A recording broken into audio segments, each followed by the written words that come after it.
ॐ नमस्तुभ्यं भगवते शङ्कराय महात्मने जगदुत्पत्तिविनाशानां हेतवे मोक्षहेतवे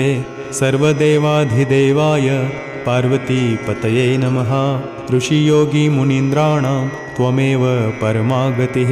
ब्रह्माण्डगोलके देव दयालूनां त्वमग्रणिः। एतम् एवोल्बणं पीतं त्वया हलाहलं विषं गङ्गाधर महादेवं चन्द्रालङ्कृतमस्तकं परमेश्वर मां पाहि भयवारय वारय सर्वपापं प्रशमय सर्वतापं निवारय दुःखं हर हराशेषं मृत्युं विद्रावय द्रुतं स्तुतिं कर्तुं न मे शक्तिस्तव वागत्योगोचर देहि सत्सङ्गतिं भाकिं निश्चलां त्वयि शङ्कर सर्वारिष्टं परिहर सर्वशत्रून् विनाशय दारिद्र्यं हर सर्वेश सर्वान् कामान् प्रपूरय मुखे नाम दृशो रूपं हृदये त्वत्पदाम्बुजं ममास्तु ते नमः साम्ब प्रसन्नो भव सर्वदा त्वदर्शनविधिं जानेन भक्तिस्त्वयि मे हृदि अथाप्यनुग्रहाणेश केवलं दययोद्धर।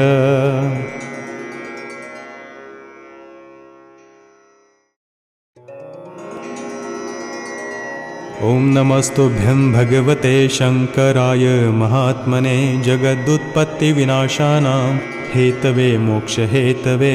सर्वदेवाधिदेवाय पार्वतीपतये नमः।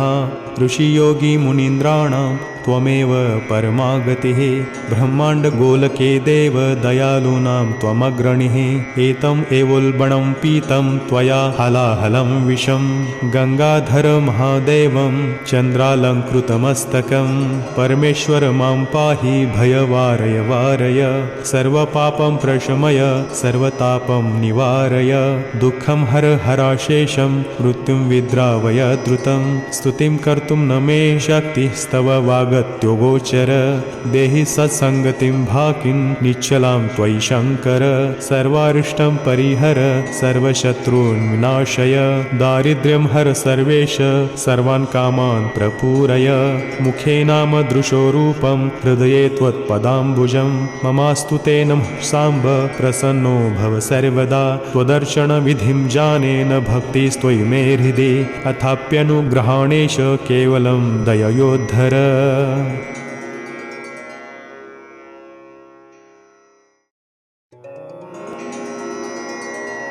ॐ नमस्तुभ्यं भगवते शङ्कराय महात्मने जगदुत्पत्तिविनाशानां हेतवे मोक्षहेतवे सर्वदेवाधिदेवाय पार्वतीपतये नमः। ऋषियोगिमुनीन्द्राणां त्वमेव परमागतिः ब्रह्माण्डगोलके देव दयालूनां त्वमग्रणिः। एतम् एवोल्बणं पीतं त्वया हलाहलं विषं गङ्गाधर महादेवं चन्द्रालङ्कृतमस्तकं परमेश्वर मां पाहि भयवारय वारय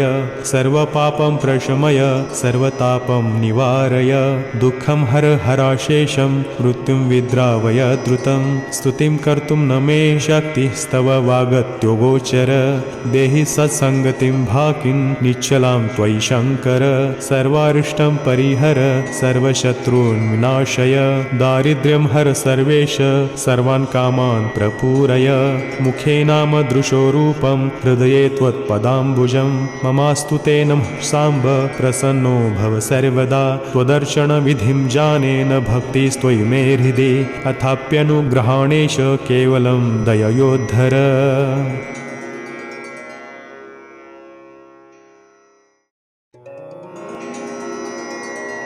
ॐ नमस्तुभ्यं भगवते शङ्कराय महात्मने जगदुत्पत्तिविनाशानां हेतवे मोक्षहेतवे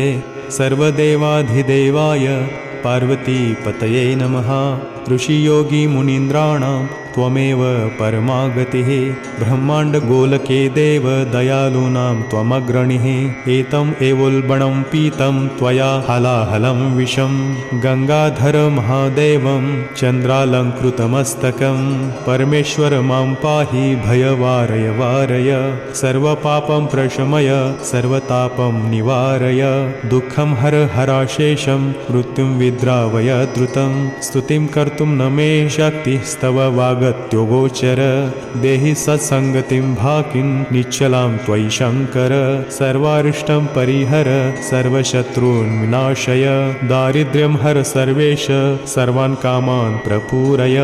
मुखेनामदृशो रूपं हृदये त्वत्पदाम्बुजं ममास्तु ते नमः साम्ब प्रसन्नो भव सर्वदा त्वदर्शनविधिं जानेन भक्तिस्त्वयि मे हृदि अथाप्यनुग्रहाणेश केवलं दययोद्धर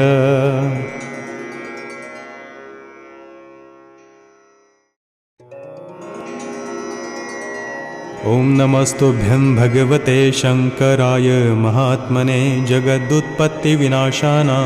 हेतवे मोक्षहेतवे सर्वदेवाधिदेवाय पार्वतीपतये नमः ऋषियोगी मुनीन्द्राणां त्वमेव परमागतिः ब्रह्माण्डगोलके देव दयालूनां त्वमग्रणिः एतम् एवोल्बणं पीतं त्वया हलाहलं विषं गङ्गाधर महादेवं चन्द्रालङ्कृतमस्तकं परमेश्वर मां पाहि भयवारय वारय सर्वपापं प्रशमय सर्वतापं निवारय दुःखं हर हराशेषं मृत्युं विद्रावय द्रुतं स्तुतिं कर्तुं न मे शक्तिस्तव वागत्यो गोचर देहि सत्संगतिं भाकिं निश्चलां त्वयि शङ्कर सर्वारिष्टं परिहर सर्वशत्रून् विनाशय दारिद्र्यं हर सर्वेश सर्वान् कामान् प्रपूरय मुखेनामदृशो रूपं हृदये त्वत्पदाम्बुजं ममास्तु ते नमः साम्ब प्रसन्नो भव सर्वदा त्वदर्शनविधिं जानेन भक्तिस्त्वयि मे हृदि अथाप्यनुग्रहाणेश केवलं दययोद्धर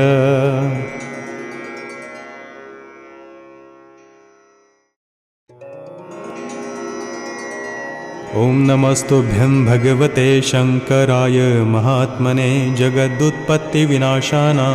हेतवे मोक्षहेतवे सर्वदेवाधिदेवाय पार्वतीपतये नमः ऋषियोगी मुनीन्द्राणां त्वमेव परमागतिः ब्रह्माण्डगोलके देव दयालूनां त्वमग्रणिः एतम् एवोल्बणं पीतं त्वया हलाहलं विषं गङ्गाधर महादेवं चन्द्रालङ्कृतमस्तकं परमेश्वर मां पाहि भयवारय वारय सर्वपापं प्रशमय सर्वतापं निवारय दुःखं हर हराशेषं मृत्युं विद्रावय द्रुतं स्तुतिं कर्तुं न मे शक्तिस्तव वागत्यो गोचर देहि सत्संगतिं भाकिं निश्चलां त्वयि शङ्कर सर्वारिष्टं परिहर सर्वशत्रून् विनाशय दारिद्र्यं हर सर्वेश सर्वान् कामान् प्रपूरय